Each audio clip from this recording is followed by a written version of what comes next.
Hello you guys, welcome back to my channel. In today's video, we are talking about how to prepare for Imagine Music Festival this year.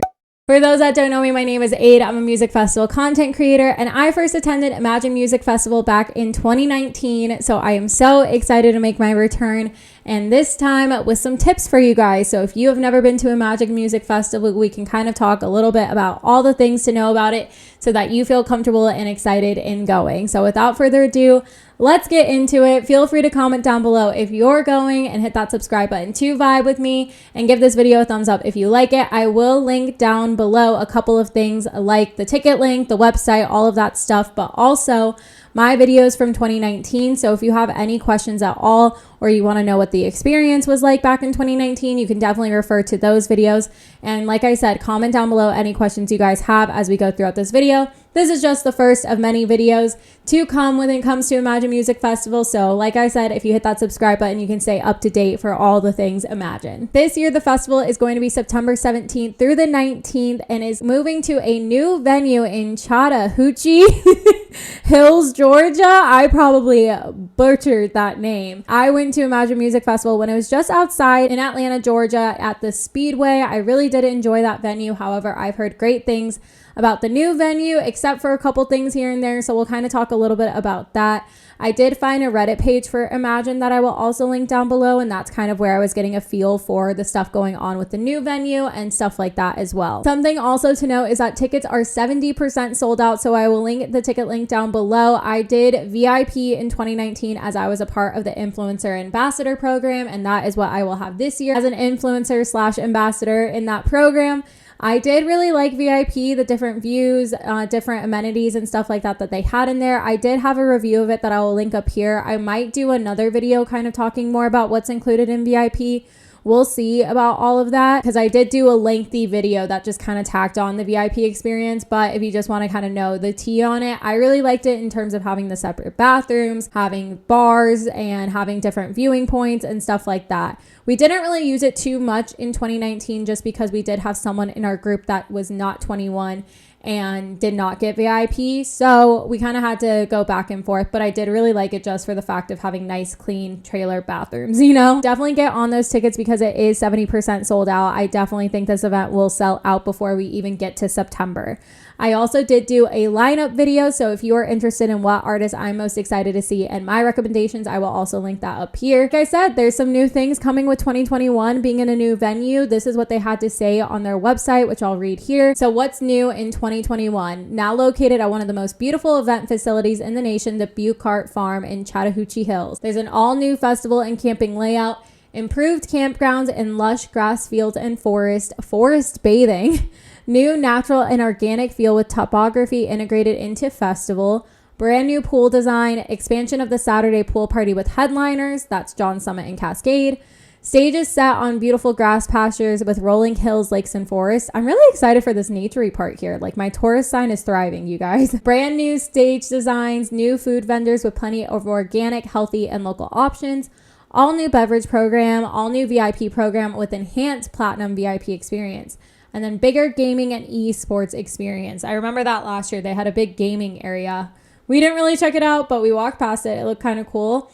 And then with this new venue, there's newly paved roads for dependability and accessibility. I know that that was what happened with Tomorrow World, being very muddy and cars and Ubers not being able to get to it and all these things. So hopefully that will be different for Imagine now that there's newly paved roads, I think was what a lot of people were saying on the Reddit page. Car camping and RV camping, day parking on site, Uber and Lyft rideshare drop off and pickup on site shuttle pickup and drop off, and then great communication and coordination with city officials to ensure a smooth arrival and departure, and then condensed site plan for your convenience. So I am really excited to see what this venue actually looks like. From the photos and stuff, it looks amazing. So I'm really interested to see what they're going to do with the set designs and integrating it with that nature aspect that they're talking about. So very excited for all of that.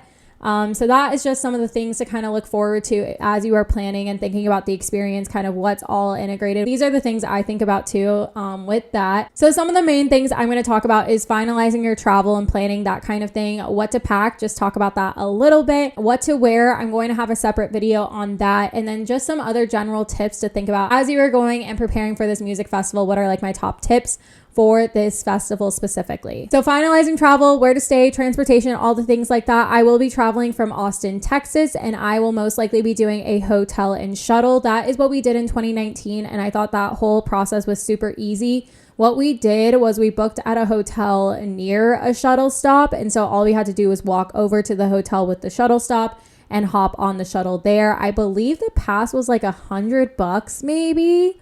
If that. I thought it was pretty reasonably priced, and it definitely saved the cost of getting Ubers or having to get a car pass.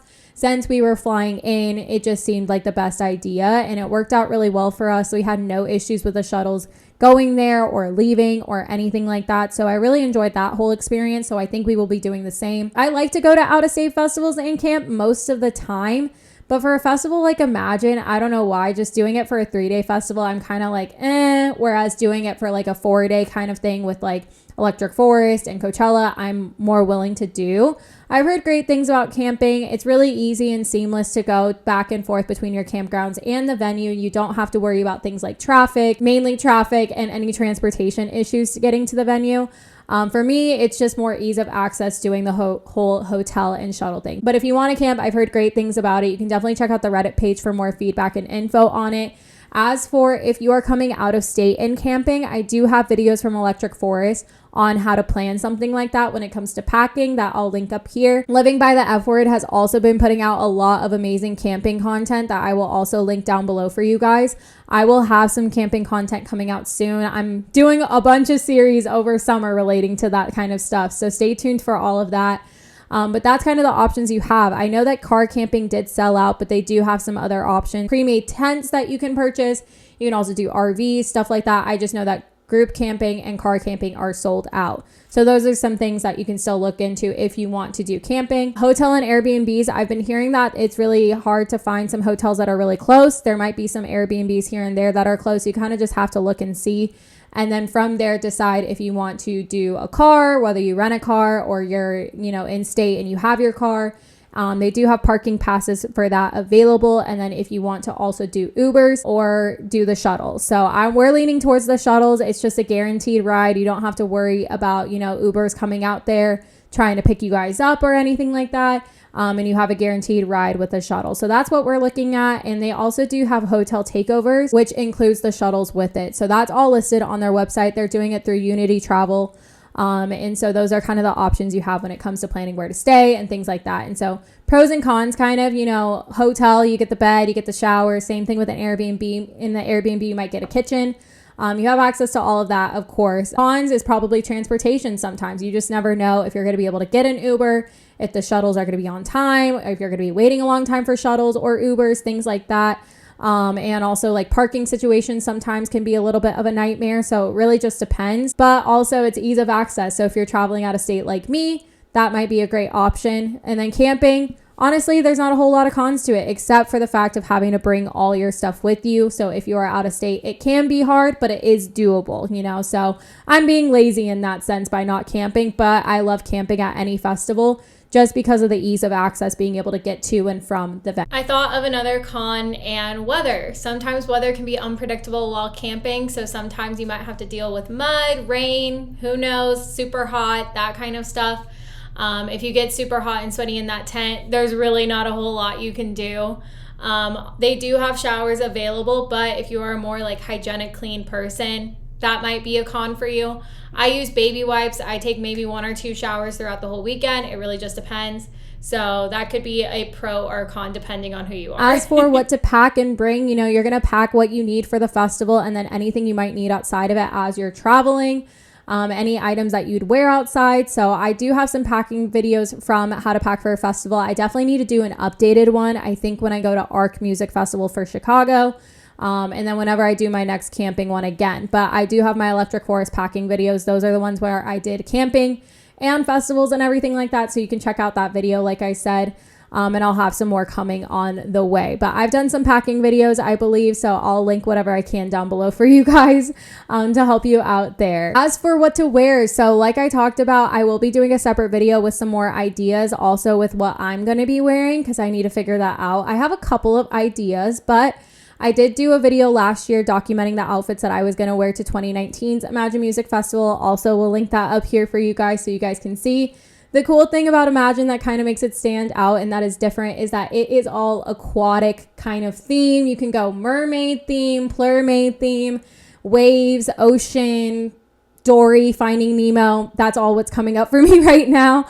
But you really can get away with anything with it. So definitely have fun with it. We did lots of blues and waves, and I think I did one mermaid outfit. I tried to do a mermaid type makeup. It was a fail, but it's okay. And you can just definitely have a lot of fun with it. I know a lot of girls did a lot more ravey, a lot more glitzy. Boys, they were kind of wearing, the jerseys, the merch, t-shirts, stuff like that too. I do want to do a video for men's outfits, so that'll hopefully come soon. I know my men, it's hard figuring out what to wear other than like a t-shirt and some shorts, so hopefully I'll get a video out for you guys this summer. So stay tuned for that, but really anything goes, so just make sure that you are wearing something that's comfortable. When we went, I didn't need to bring a jacket, I don't think. I had my pashmina, and that was like perfect enough if I felt like it was getting cold, but the weather was perfect all weekend long. Like I didn't really feel like it was too hot.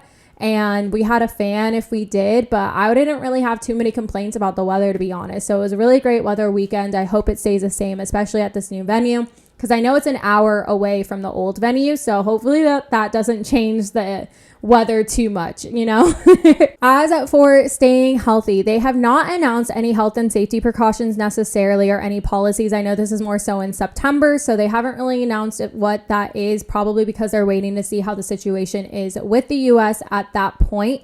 However, it is still super important to maintain your health and make sure that you are staying safe all 3 days and that you are able to have your stamina to last all 3 days. And so I will have a separate video on this of like how to build up your stamina for festival season, especially for a 3-day festival like Imagine. So some of the main things that you probably want to do from now until Imagine is build that immunity. So just try and build your immunity either through taking multivitamins, having healthy and nutritious meals, getting enough sleep, and staying active. That is always what I recommend to people when it comes to building your immunity, is just keep fueling your body with what it needs and giving it the nutrients it needs, and your body will continue to build that immunity. Things like drinking every weekend, not getting enough sleep, stuff like that can really weigh on you when you do it a lot of times in a row. So I really recommend just trying to space out the partying. You'd still have a good time over summer, but really try and focus on your health. That way your stamina and your immunity can build up, so that way you can last all 3 days, especially if Imagine's going to be your first festival of the year, your first festival ever. You just never know. Also, let me know if you guys would like a first time raver and festival goers tips video. That came on to my mind. And so if that is you, this is your first festival ever, your first rave ever,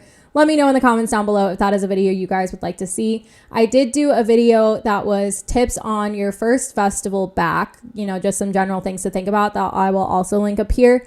But yeah, if you feel that you are just completely lost on the first festival because it's your first time, I've done some videos on that, but I think I might need to do an updated one for 2021. So let me know about that. The other thing on how to stay safe and how to keep yourself healthy is just know it is a marathon, not a sprint. I did a podcast episode with Party Safer with Jace about harm reduction this festival season that I will also link in the description or up here if I can. I'm giving you guys so many things to reference, but it's all helpful, I promise. And so the main thing is just to know it's a marathon, not a sprint. Test your stuff if you are going to be partaking in anything. You don't need to dive all in the first day. Really space things out, space out your energy. Take breaks as needed. And another thing that I will say is just eat full meals when it comes to that. That's how you can have energy. Food is fuel. So even outside of the festival, inside of the festival, I will have one full meal inside of the festival and also outside of the festival, maybe two, depending on the time we wake up. But I really try to have these full meals and I save money so that I can have these full meals. That way I can truly enjoy the food and make sure that my food has enough energy to keep me dancing all night long. Some other ways to stay safe. I don't know if this event will be requiring face masks. However, I've seen the benefit of still wearing face masks even at a festival, just because I get really bad allergies and I felt like I just didn't really get any like grogginess in my throat or my nose or anything like that. But if you want to choose to wear a face mask, you definitely can. Also pack some hand sanitizer, some wet wipes, some Lysol wipes if possible, just so you can keep on, keeping yourself clean and germ free and all of those things so that you don't have to come back and get sick. I think the best way to not get sick for a music festival is making sure that you're prioritizing all of these things before, during, and after. So getting enough rest, eating those full meals, taking those multivitamins and stuff like that. You can also look to taking certain things like emergency during the festival. I usually do emergency before, during, and after, and then I will also pack some like liquid IV or Pedialyte just to stay hydrated and keep my body filled with electrolytes and stuff like that. We're wrapping up here, I promise you guys, but go early day one to get familiar with the layout. Like I said, they are doing a whole new layout this year and new stages. So try and get there early on day one just so you can familiarize where everything is. If you're going in a big group and you don't have a totem, set those meeting spots so that way when the night ends, you guys are able to find each other. Or if you guys all want to be at the same set together, you guys have those meeting spots. Another pro tip is to timestamp those text messages. So what I mean by that is that if it is 8:01 p.m. on when you're trying to text someone, you're going to write 8:01 where you at, so timestamp those text messages. It helps a lot in case there's no service. That way when it does go through, your friend might get it at 10 o'clock and they're like, oh, this person sent it at 8 o'clock. That's a pro tip with that. I also turn off all my data on all my apps, and I turn off like the LTE and the Wi-Fi, all those things, and I just have it be my phone for text messages. Really, I'm not really on my phone other than taking photos and videos and sending texts. So that's another way to conserve your battery. As for what to bring, so for a typical festival, you're going to want to look at bringing some key items like your hydration pack, your wallet, ID, stuff like that are some of the main things I always think about. If face masks are required, or if you do like wearing face masks, definitely bring that. People do wear candy. If you like candy and you want to trade candy, you can definitely bring some of that. I also always bring a fan, a external phone charger, and then bringing hand sanitizer and stuff like that as well. I do have a graphic on my Instagram, and I've talked about it, I believe, on my TikTok and Instagram as well about what to bring, but those are just the ones that mainly come to mind for me. As well as like maybe some sunglasses or something like that too. Oh, and earplugs. How could I forget earplugs, you guys? Please wear your earplugs. And then this is more so for when the set times come out, but when they do come out, just have a general idea of the sets you want to see, but don't get too attached to it. Just kind of go with the flow, because you might be excited about a certain artist and then that set's not really great, and then you end up going and discovering a new artist. So whenever the set times do come out, I really try to listen to some of the artists I don't know. That way I'm getting a good idea of who I might want to see and get really excited about it at that point too. And the last thing I will say as a general tip for right now, just to get you excited, is just have fun with it. I know it can be overwhelming planning these things and just making sure you have all the right things in order. But at the end of the day, there's only so much planning you can do and to try and have a good experience and whatnot. And sometimes things are going to go wrong. You know what I mean? I've been going to festivals for so long, and not every festival is perfect by any means. And so I try my best to plan everything, but sometimes you just got to let it go and have a good time, So let me know if you guys do have any questions. This was just a good start of tips to get you guys started. And then there will be lots more videos to come. So please comment down below any other questions you guys have as it relates to camping, outfits, whatever it may be. Like I said, it's a new venue, so I can't talk too much about it, but if you have been to this venue before, feel free to comment down below your thoughts. I'd love to hear them so I can prepare myself as well. There will be more videos to come on Imagine, so make sure you hit that subscribe button and give this video a thumbs up. I love you guys so much. I hope you enjoyed today's video, and I will see you in the next one. Bye!